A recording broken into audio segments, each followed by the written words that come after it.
o'clock, and we'd like to reconvene our meeting that was recessed last week. Call us all to order at this time, and Manager Kathy, I guess you're up. Okay, well, we are back here to discuss adjustments to the manager's recommended budget. The direction that was provided at the end of the last budget work session was to go back and look at ways to remove the 3-cent tax increase and come back to you all with some suggestions for how we would go about doing that and fund the recommended budget. So I'm going to pass around a hard copy of the spreadsheet that we've worked on, and we're also going to pull that up on the screen for public viewing and in case there are any other adjustments that we want to make to it. But I will talk through what we have come up with, what staff is proposing that we do.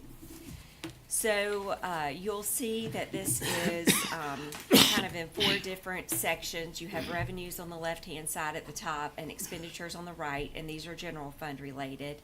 And then we'll talk about other funds, which are below. Again, split up revenue expenditures left and right of the spreadsheet.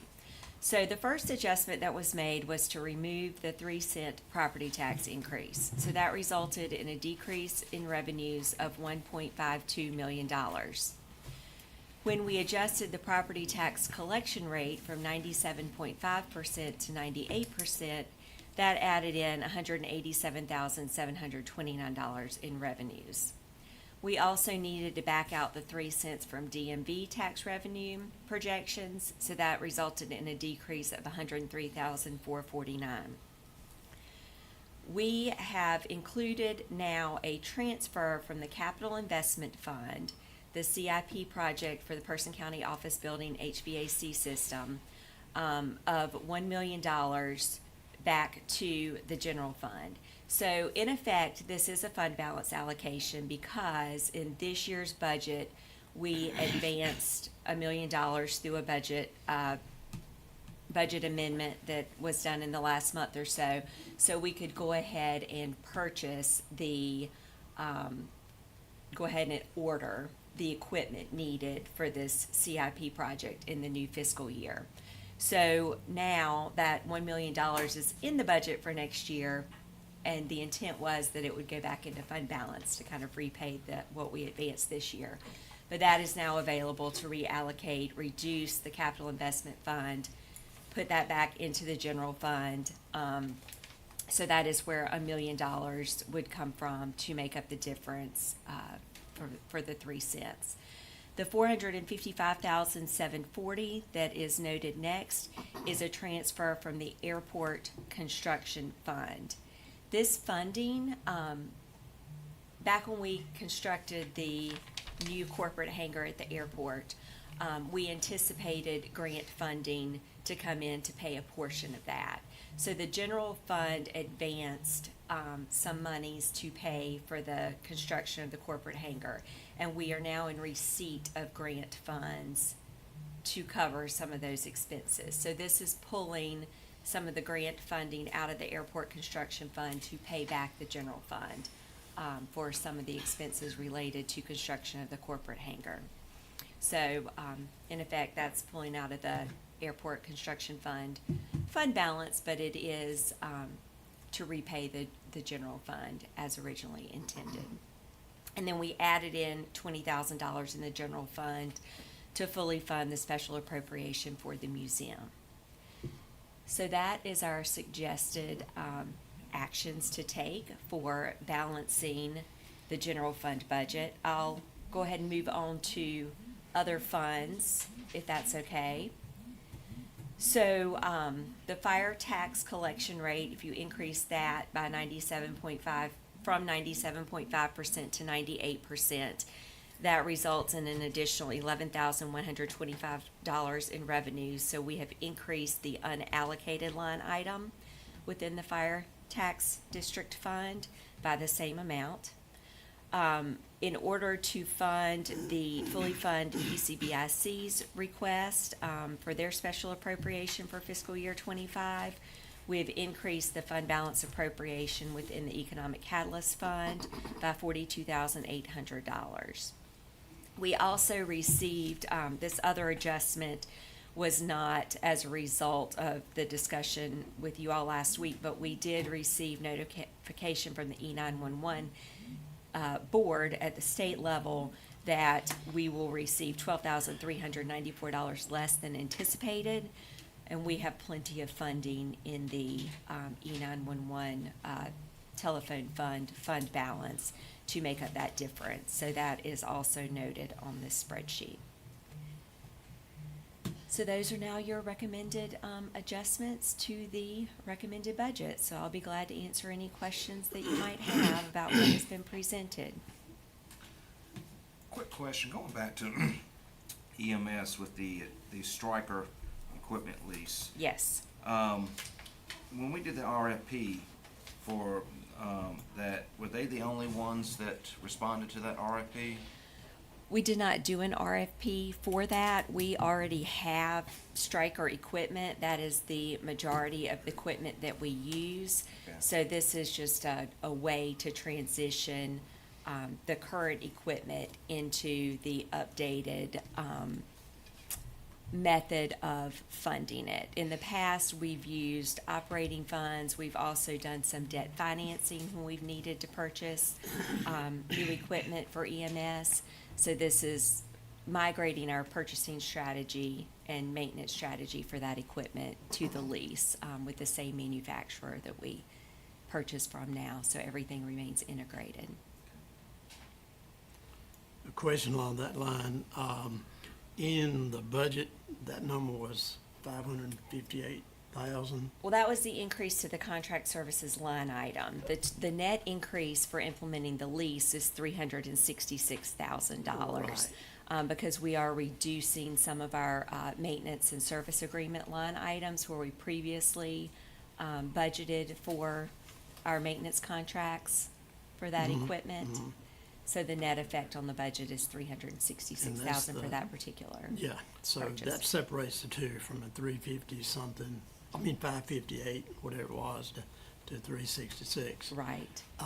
And that's a 10-year plan? It is. Okay, now, is that recurring, that 366? Is that? Yes, it is. Okay, so we're locked into an agreement for 10 years. Well, there would be options to pull out of that if we chose to do so along that time period, but there would be a payout associated with that in order for us to purchase the equipment. This is a way to spread out the cost over the period for the new equipment that we would be purchasing, as well as replacements over that time period. Okay, is that 366 going to remain in place for 10 years? Yes, that is no a escalation? locked-in cost as a result of the agreement. Yes, so And- as Tom presented at the last budget work session, that this is a way for us to take advantage of current year pricing versus, expenses that continue to occur, increases for equipment that we seem to face annually. Well, it's a huge part of public safety. I don't have a Right. problem with it, but a 10-year projection here, we don't know tomorrow, let alone 10 years. Have Right. a problem Right. with extending the county out that far. And I don't know, and you may know, what would be the buyout, so to speak, if we weren't happy in 2 years, 5 years, whatever it may be. Right. And that would be dependent upon, what we move forward with purchasing under that contract, how much time has elapsed. There would be a variety of factors involved in determining that. Yeah, which are all unknown, and which is somewhat problematic. Amy. Amy is not here today, but Tracy and Okay, I are Tracy. available to answer your Question. questions. Oh, sorry, go ahead. I know you- Question about that, would that equipment purchase, could that be done through ARP money, since it is equipment?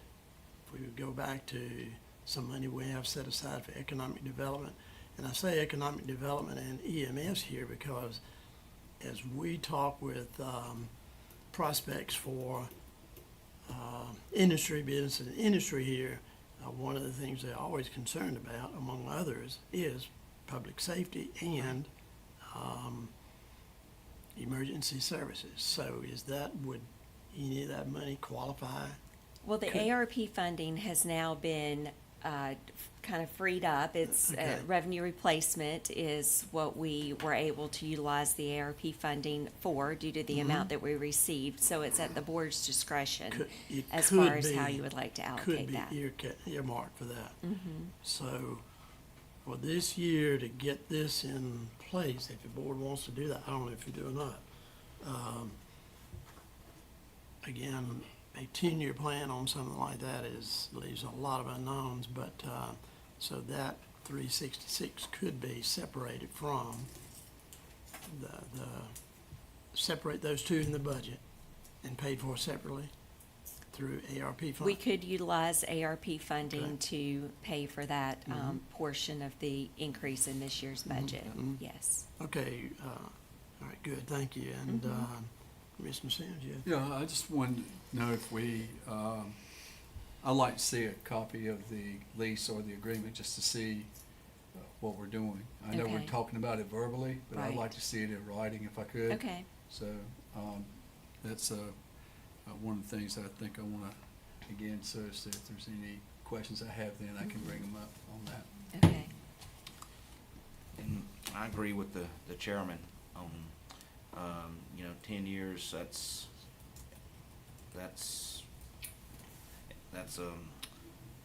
a long commitment for a contract, and we don't know what the buyout, mentioned the buyout with it, we don't know what the buyout would be.